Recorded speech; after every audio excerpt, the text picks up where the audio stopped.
예배당에서 또 각 가정에서 예배드리는 우리 사랑하는 성도님들의 삶마다 하나님의 은혜와 예수 그리스도의 평강이 충만하기를 주님의 이름으로 축복합니다. 아멘. 우리의 인생길 가는 동안 참 어렵고 힘든 문제들을 많이 발견하게 됩니다. 나는 인생을 굽어 돌아가는 것 같고 또 나의 가는 길이 가시밭길 같고 돌짝밭길 같을 때가 많은 것을 경험하게 됩니다. 인생을 살면서 내 인생에는 아무 문제 없었어. 내 인생은 순풍에 돛단 듯이 형통한 길만 있었어 라고 고백하는 사람이 과연 몇 명이나 있겠습니까? 인생을 살다 보면 참 어렵고 힘든 일이 참 많죠. 그리고 내 생각과 내 머리로 당장 이해되지 않은 일들을 만날 때가 참 많아요.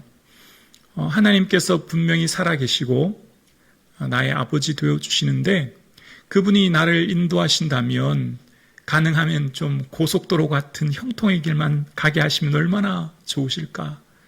나는 왜 이렇게 어렵고 힘든 일이 많을까? 그런 생각 들 때가 있지 않습니까?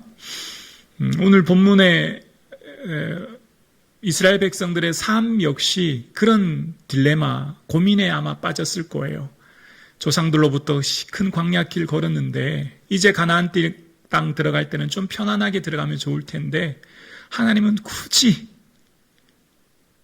우긴 이때 강물이 언덕을 넘치는 지금 요단강을 건너라고 그러시니 이스라엘 백성들 또한 전혀 이해가 안 됐을 것입니다. 얼마든지 다른 경로도 있을 텐데 많은 경로의 길을 두고서 하나님 왜 하필 이 길 가게 하시나 그런 생각하지 않았겠습니까? 그들에게 어려운 점은 하나님이 분명히 우리와 함께 하시는데 왜 이런 어려운 길 가게 하시나라고 하는 경로의 문제가 있었고요. 또 하나는 그들이 그 요단강을 건널 때 자신들의 이해가 되는 선에서 또 합리적이고 상식선에서 건너가라 그러면 참 편하고 좋을 텐데 전혀 이해되지 않은 방법을 말씀하시니 더 마음이 무겁고 힘든 것입니다. 하나님은 오늘 이스라엘 백성들에게 건너는 방법을 8절에 이렇게 말씀하십니다. 너는 언약궤를 맨 제사장들에게 명령하여 이르기를 너희가 요단 물가에 이르거든 요단에 들어서라 하라 라고 이야기합니다. 요단 이 세번역 성경은 요단강에 들어서 있으라 라는 표현이에요. 강 중앙에 들어가 서 있으라는 겁니다. 지금 그들의 생각 또 방법 도저히 이해되지 않는 것을 말씀하고 계십니다. 오늘 사랑하는 성도님, 이 예배당에서 예배드리시며 또 가정에서 예배드리시는 사랑하는 성도님, 우리의 인생길을 알 수가 없어요. 잠언 20장 4절에 보면 그렇게 말씀하시죠. 사람의 걸음은 여호와로 말미암나니 사람이 어찌 자기 길을 알 수 있으랴. 사람의 길이 여호와께로 말미암는데요. 우리 길이 하나님의 인도하심 따라 간다는 거예요. 그러면서 또 우리가 기억해야 될 말씀이 있습니다. 이사야서 55장 8절 너무 잘 아는 말씀이시죠. 이는 내 생각이 너희 생각과 다르며 내 길은 너희 길과 다름이니라. 하나님의 인도하시는 길은 우리와 조금 다르고 그 방법이 우리의 생각과 조금 다르다는 것입니다. 지금 이스라엘 백성들도 마찬가지입니다. 여호수아가 지금 이 말씀을 들었을 때 기뻤을까요? 저는 그렇지 않다고 생각합니다. 하나님의 이 음성 들었을 때 여호수아는요 가슴이 출렁했을 거예요. 너무너무 걱정됐을 거예요. 하나님 말씀 들었는다고 다 기쁘지는 않을 거예요. 왜냐하면 말씀 들었던 내용이 너무너무 힘든 말씀이거든요. 더군다나 지금 이 말을 내가 하는 게 아니라 제사장들에게 말을 해야 되거든요. 그러니 더 마음이 무겁고 힘들었을 거예요. 하나님, 제 입장을 좀 생각해 주시지. 우리 제사장들 건너가야 되는데 그 위험한 길을 저희도 좀 생각해 주시지. 그런 마음 안 들었겠습니까? 잘못하다가는 하나님 영광 가리울 수도 있고 온 백성이 위험에 빠질 수 있는 이 상황을 말씀하시는 그 일 앞에 그는 참 마음이 무겁고 힘들었을 것입니다. 이런 하나님 말씀 들었을 때 여호수아가 백성의 지도자들 혹은 제사장들 모아서 회의하지 않습니다. 의논하지 않습니다. 의논한다고 해결할 수 있는 문제가 아니거든요. 지금 그가 하는 방법은 들은 그대로 사람들에게 선포하는 거예요. 9절에 보면 여호수아가 이스라엘 자손에게 이르되 이리 와서 너희의 하나님 여호와의 말씀을 들으라 하고, 지금 이 말은 제 개인의 말이 아니고요, 하나님 말씀입니다 라고 하는 것을 백성들에게 이야기합니다. 그리고 이리 와서 하나님 말씀 들으라 라고 권면합니다. 사람의 말은 잠깐은 위로가 될 수 있으나 참된 소망은 될 수 없죠. 그러나 인생의 변화와 능력을 경험하는 것은 오직 살아계신 하나님의 말씀을 들을 때 우리 인생의 위로와 능력과 힘을 경험하게 될 줄로 믿습니다. 하나님 말씀을 들으라 선포하고, 그들에게 하나님 말씀 선포하고요, 그들에게 이런 말씀을 합니다. 11절인데요. 하나님이 어떤 분인지에 대해서 그들에게 설명합니다. 우리 11절 말씀 함께 우리 말씀 보면서 봉독하겠습니다. 시작. 보라, 온 땅의 주의 언약궤가 너희 앞에서 요단을 건너 가나니. 아멘. 이스라엘 백성들이 이해되지 않는 문제 앞에서 해야 되는 것은 언약궤 보고 뭐 하라고요? 따라가기만 하면 된다는 거예요. 순종하기만 하면 된다는 거예요. 근데 오늘 보니까 너희 어디에서요? 앞에서 요단을 건너간대요. 언약궤가 앞서서 먼저 간다는 겁니다. 이스라엘 백성들이 이 말을 들었을 때는 또한 마음에 조금 위로와 또 힘을 얻었을 겁니다. 왜냐하면 이 말은 이스라엘 백성들을 전체를 모아놓고 모세가 설교한 내용 중에도 있고, 신명기 1장 30절에 보면 이런 내용의 설교가 있거든요. 너희보다 먼저 가시는 너희의 하나님 여호와께서 애굽에서 너희를 위하여 너희 목전에서 모든 일을 행하신 것 같이 이제도 너희를 위하여 싸우실 것이며. 지금 모세가 모압 평야에서 이스라엘 백성들에게 설교하는 내용 중에 뭐라고 했냐면, 하나님은 먼저 앞서 가셔서 예비하시고 준비하시는 하나님이다. 과거에 애굽에서 이스라엘 백성들과 싸워서 인도하셨던 그 하나님을 기억해라 라고 하면서 설교합니다. 그러니까 그들이 모세의 설교를 통해서 들었던 것, 그리고 민수기에 보면 그들의 언약궤가요 3일 앞서 그들의 쉴 곳을 찾았다고 이야기합니다. 언약궤는 늘 앞서 갔고 그들은 뒤를 따라가기만 하면 되는 거였어요. 문제와 어려움이 있지만 하나님만 전적으로 의지하고 하나님께 모든 것을 맡기고 하나님께서 해주실 것을 믿고 전적으로 순종하고 나아가면 된다는 거예요. 왜냐하면 앞서서 가시는 하나님, 앞서서 예비하신 하나님이 있다고 말하는 겁니다. 자, 그러면서 여호수아가 13절에 백성들에게, 제사장들에게 말하죠. 우리 함께 읽어볼까요? 시작.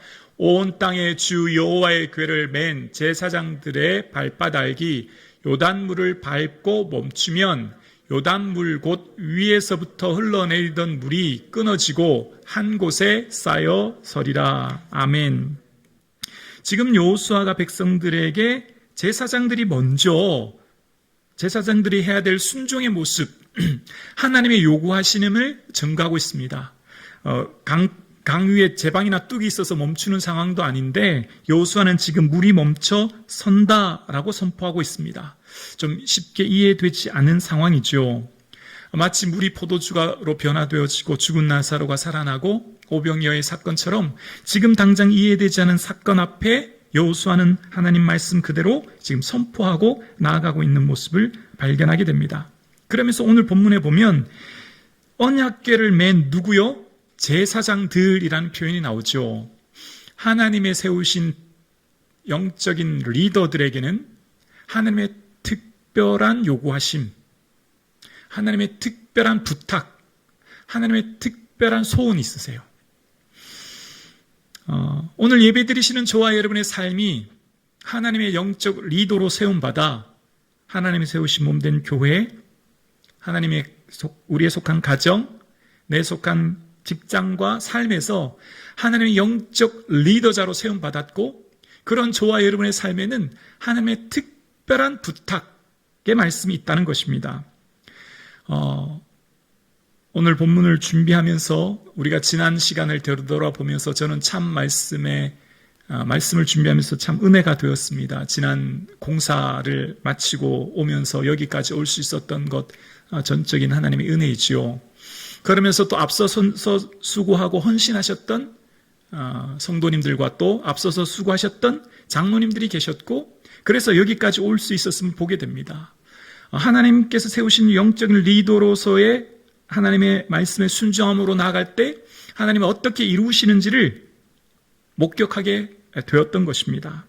그러면서 요단물을 오늘 본문의 13절에 보면 요단물을 밟고 멈추라라고 이야기합니다. 그들의 힘으로 할 수 있는 것은 전혀 없습니다. 이해되지 않지만 순종하라 말씀하시는 겁니다. 오늘 본문을 묵상하면 하나님께서는 이스라엘 백성들을 인도하는 방식이나 모습이 조금 다른 것을 발견하게 되어요. 출애굽기 때 이스라엘 백성들은 마치 아기를 다루듯 어린 아이를 다루듯 한 이스라엘 백성들을 그렇게 다루시는 것 같아요. 왜냐하면 출애굽기에서는 애굽에서 나올 때 하나님에 대한 지식이 거의 없거든요. 하나님이 어떤 분인지에 대한 지식이 많이 없기 때문에 모세를 통해서 하나님 어떤 분인지 가르쳐주는 단계고 그래서 신앙이 좀 어려서 그런지 하나님은 이 출애굽기 때 하나님은 어린아이처럼 이스라엘 백성들을 돌봐주세요. 그래서 그들이 불평하잖아요. 어떤 일 때문에 불평하면 하나님은 모세를 통해 응답해 주세요. 또 하나님은 이스라엘 백성들을 출애굽기에 보면 그들이 무엇하지 않아도 돼요. 그냥 가만히 있으면 하나님 앞에서 다 해결해 주시는 거예요. 예를 들면 홍해를 만났을 때도 너희 그냥 가만히 있으라고 하셨죠. 그리고 모세가 손을 들어 기도하니까 물이 좌우에 벽이 되게 하셔서 건너게 하셨잖아요.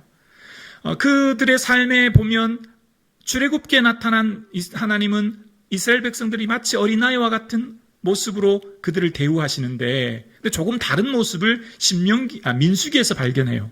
민수기는 광야의 시간 아닙니까? 그 광야의 시간에는 이스라엘 백성들이 하나님 앞에 불평하면 출애굽기 때는 모세를 통해 응답해 주셨는데 민수기 때는 진노하세요.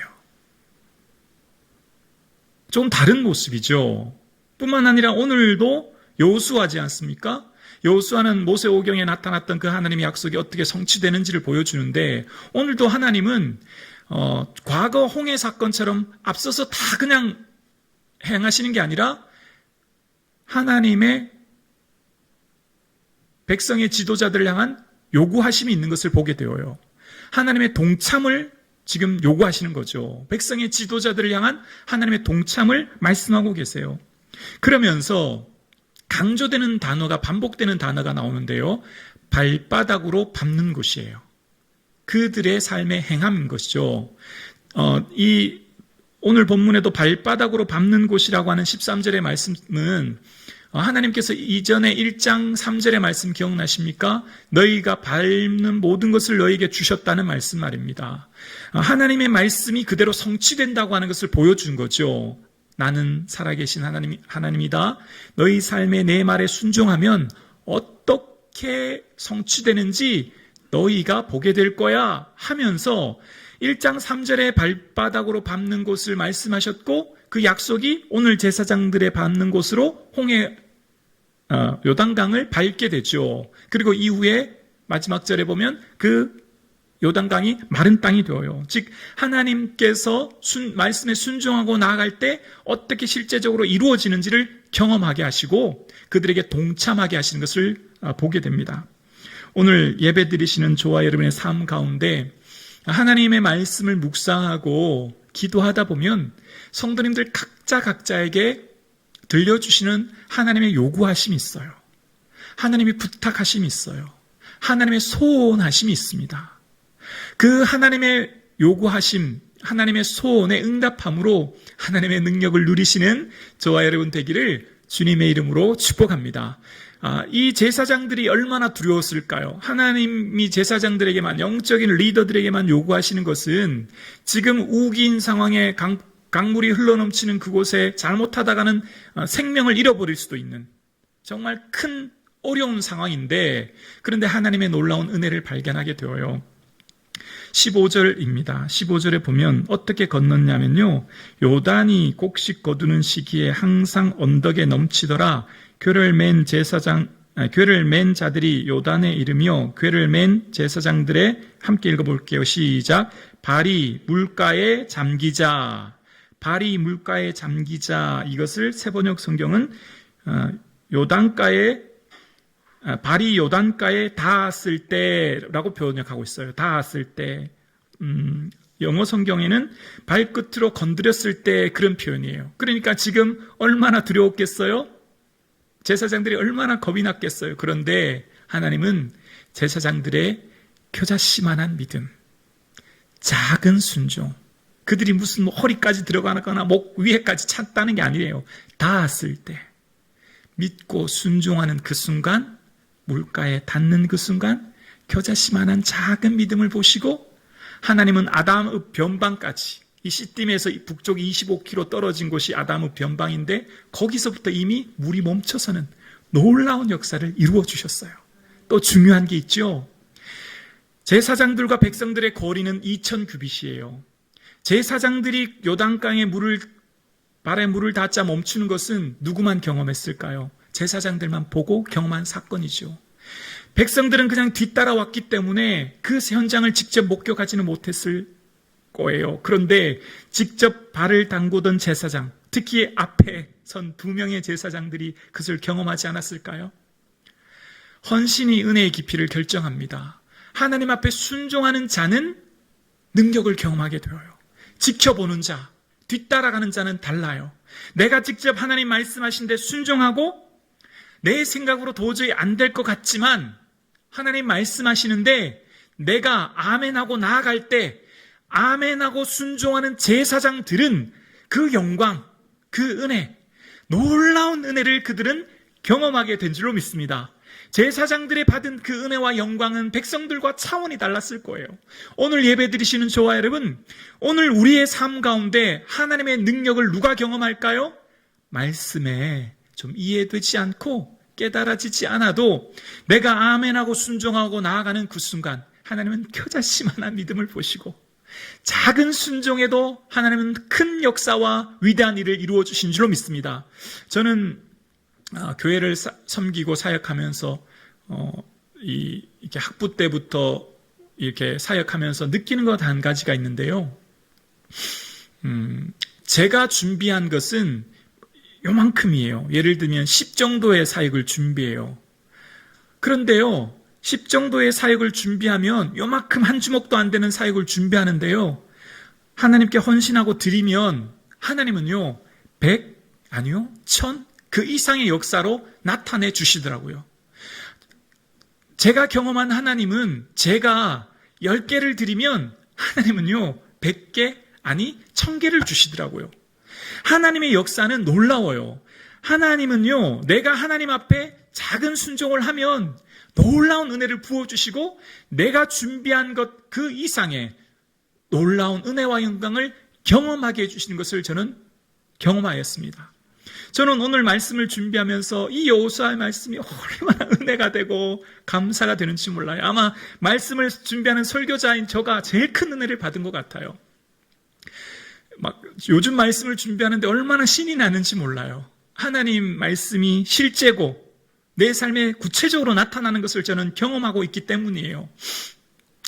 여기 교회, 우리 성북중앙교회를 보내주신 하나님께서 하나님이 어떻게 역사하신지를 저는 똑똑히 보고 있거든요.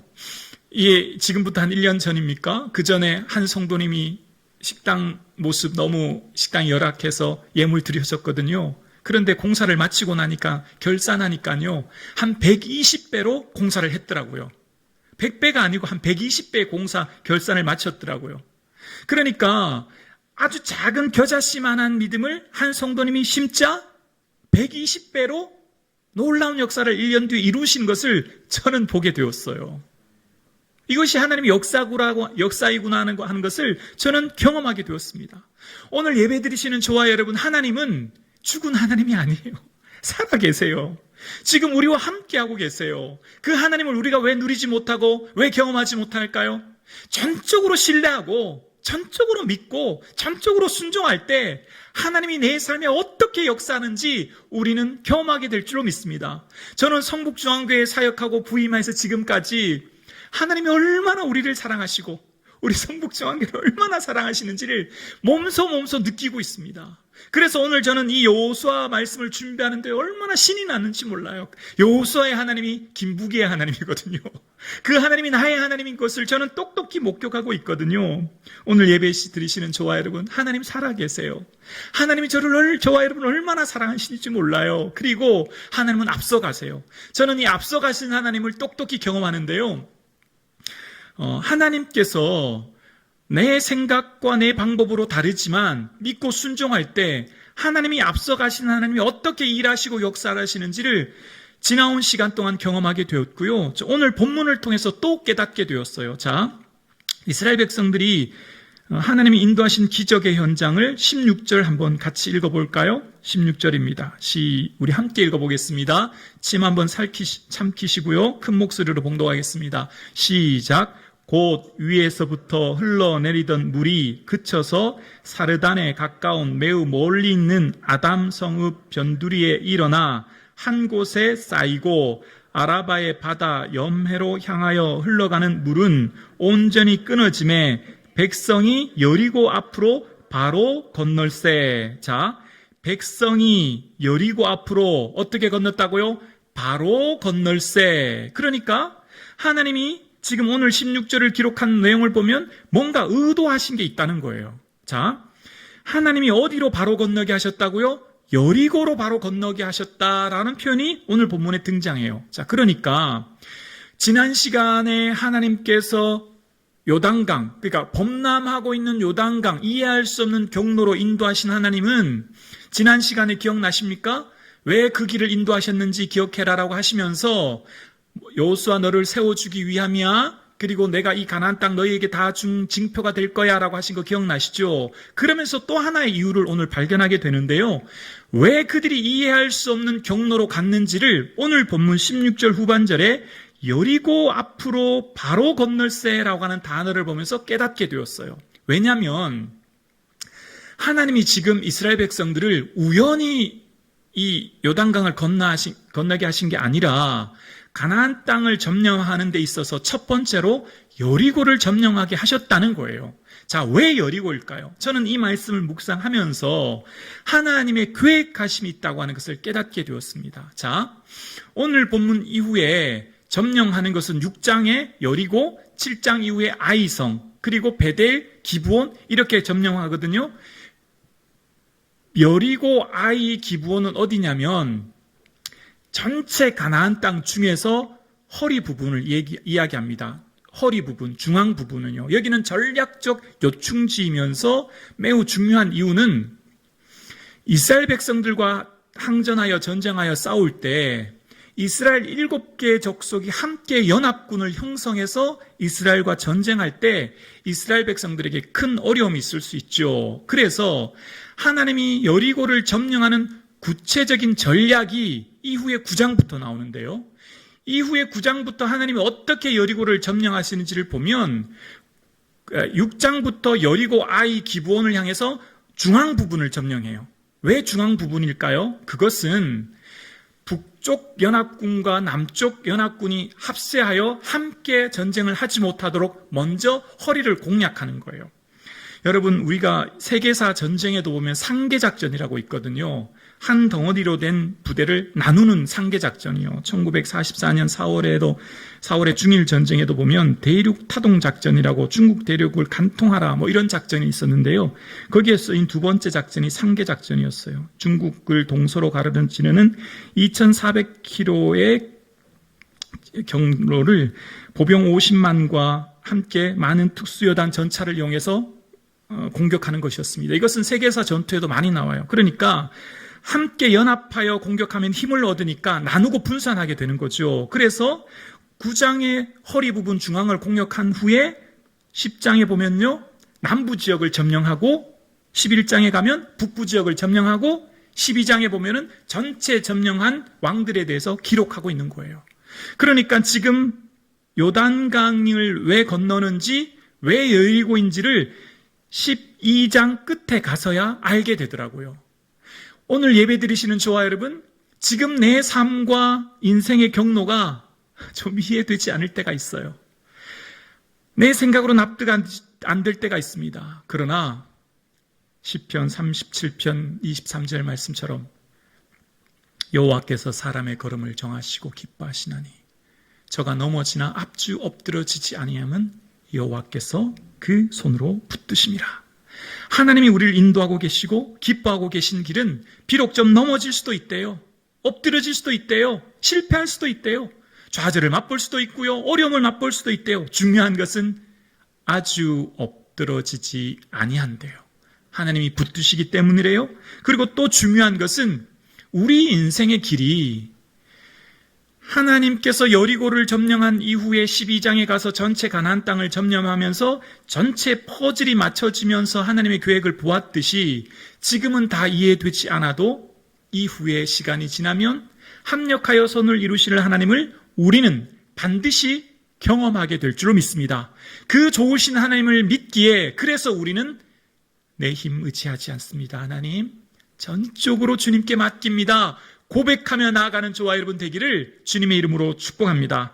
잠언 3장 5절에 이렇게 말씀합니다. 너는 마음을 다하여 여호와를 신뢰하고 내 명철을 의지하지 말라. 함께 봉독할까요? 6절입니다. 시작. 너는 범사의 그를 인정하라. 그리하면 내 길을 지도하시리라. 하나님 어떻게 갈까요? 하나님 이런 문제 만났는데 어떻게 할까요? 하나님 지혜 주세요. 하나님 도와주세요. 하나님 내 삶에 이해할 수 없는 이런 어려움이 있어요. 어떻게 할까요? 늘 묻고 하나님의 지혜를 구하고 하나님 인도하심 따라 살아가는 저와 여러분 되기를 주님의 이름으로 축복합니다. 하나님께서 조금 전에 8절에 요단강에 들어서라 하셨고요. 그 들어서라 하는 말씀이 17절에 성취되죠. 여호와의 언약궤를 맨 제사장들은 요단 가운데 마른 땅에 굳게 섰고라고 이야기합니다. 성취되고 이루어진 하나님의 역사를 고백합니다. 그때 제사장들이 얼마나 기뻤을까요? 백성들이 가면서 제사장님 고맙습니다. 인사도 많이 하지 않았겠을까요? 그 중에 가장 기쁘고 감격스러운 사람들이 제사장들 아니었을까요? 제일 앞서 순종한 그들이 하나님의 놀라우신 능력과 은혜를 경험하였습니다. 제사장들이 그곳에서 무엇을 보았을까요? 최초로 달에 착륙한 닐 암스트롱에게 기자들이 그렇게 질문했다고 하죠. 달에서 무엇을 보았습니까? 그 질문에 닐 암스트롱은 이렇게 이야기했답니다. 우리가 사는 지구가 참 아름답다는 것을 보고 왔습니다. 라는 답변입니다. 닐 암스트롱은 달에서 본 것은 지구의 아름다움이라 말하고 있습니다. 제사장들은 요단강 가운데 서서 무엇을 보았습니까? 마른 땅에 서서 무엇을 보았겠습니까? 하나님의 능력과 영광을 보았을 것입니다. 하나님이 어떻게 역사하셨는지 그들은 아마 눈물을 펑펑 흘리면서 감사하며 찬양하며 서 있지 않았을까요? 오늘 살아가는 저와 여러분, 우리의 삶 가운데 하나님의 인도하심을 전적으로 믿고 순종하고 나아갈 때, 전적으로 기도하며 의탁할 때 하나님이 인도하시는 것을 저와 여러분이 반드시 누리게 될 줄로 믿습니다. 저는 말씀을 준비하면서 마음에 그런 감동이 있었습니다. 나에게도 소원이 있다. 그런 하나님의 감동의 말씀이었어요. 저는 늘 기도하면서 하나님 제 소원 아시죠? 우리 성도님들 소원 아시죠? 우리 성도님들 형편 아시죠? 늘 그렇게 기도드렸거든요. 성도님들의 상황 또 처지 보면서 하나님 도와주세요. 그렇게 기도드렸는데 나에게도 소원이 있다라는 마음에 큰 감동을 받게 되었어요. 그리고 그 응답은 제가 좀 순종하기 어려운 말씀이었어요. 그리고 지금 시대가 코로나19가 있는 이 시대에 그 말씀 따라 순종하는 것은 저에게는 참 어렵고 힘든 일이었습니다. 하지만 주님 순종하겠습니다. 그렇게 고백했습니다. 하나님께서 소원이 있다고 하셨고 그 소원을 순종하는 것은 사실 현실적으로 저에게는 큰 짐이고 부담이고 또 어려운 것이지만 순종하며 나아가려고 합니다. 지금 내 생각으로는 다 이해되지 않고 내가 또 경험해보지 못한 것을 하나님 요구하셔서 그러나 그럼에도 불구하고 저는 순종하며 나아가려고 합니다. 오늘 예배드리시는 저와 여러분, 하나님 앞에 기도하고 예배드리며 나아가면 하나님이 저와 여러분에게 말씀하시는데요. 하나님의 소원을 말씀하실 때가 있으세요. 우리는 늘 내 소원 들어주세요라고 기도하잖아요. 그런데 하나님도 하나님 소원이 있으시대요. 근데 저는 말씀을 묵상하면서 깨닫는 것이 있습니다. 우리가 내 소원 들어달라고 기도하는 것도 물론 하나님 기뻐하시고 응답하시지만 하나님 소원이 어떤 거예요? 하나님 어떤 짐 들어드릴까요? 하나님 제가 뭐 할까요? 기도하면 우리가 하나님 소원 들어드리면 하나님은 더불어 우리의 소원 들어주실 줄로 믿습니다. 삶의 목표가 달라지는 거예요. 그래서 저는 그 응답을 받고 마음이 무거웠지만 한편으로는 새로운 믿음의 시야가 열렸어요. 새롭게 보여지는 일들이 제 일상 앞에 생기기 시작했습니다. 앞산을 등산하는 사람과 가까운 산을 등반하는 사람과 이 땅에서 가장 높은 무슨 안나푸르나 같은 K2 같은 가장 높은 산을 등반하는 사람은 그 자세와 목표가 다르지 않습니까? 앞산을 등반하고 가까운 등산을 좋아하는 사람은 취미로 하기 때문에 할 수 있고 안 할 수도 있고 하지만 가장 높은 산을 등반하는 사람은 삶의 자세가 다르죠. 식습, 먹는 것도 조절하죠. 운동하죠. 그들은 목숨을 걸고 그 산을 등반하지 않습니까? 우리의 인생 가운데 하나님의 소원을 붙들면 우리의 삶의 자세가 달라지고 우리 삶의 목적이 달라지고 우리 삶의 방향이 달라지는 것을 저는 경험하게 되었습니다. 그래서 기도하면서 더 많이 하나님이 뭘 원하시는지에 대해서 기도하게 되었습니다. 오늘 이 예배당에서 예배드리시며 또 각 가정에서 예배드리시는 우리 사랑하는 성북중앙 가족 여러분, 우리의 삶 가운데 하나님의 소원, 하나님이 나에게 원하시는 그 마음을 헤아려 알아드리는 저와 여러분 되실 수 있기를 주님의 이름으로 축복합니다. 누가 주의 마음을 알아 주를 가르치겠느냐. 하나님의 마음을 찾고 구하는 이 시대에 주님 제가 그 하나님의 짐 대신 지워드리겠습니다 하여 하나님 마음 시원케 하는 저와 여러분 되실 수 있기를 주님의 이름으로 축복합니다. 기도드리겠습니다.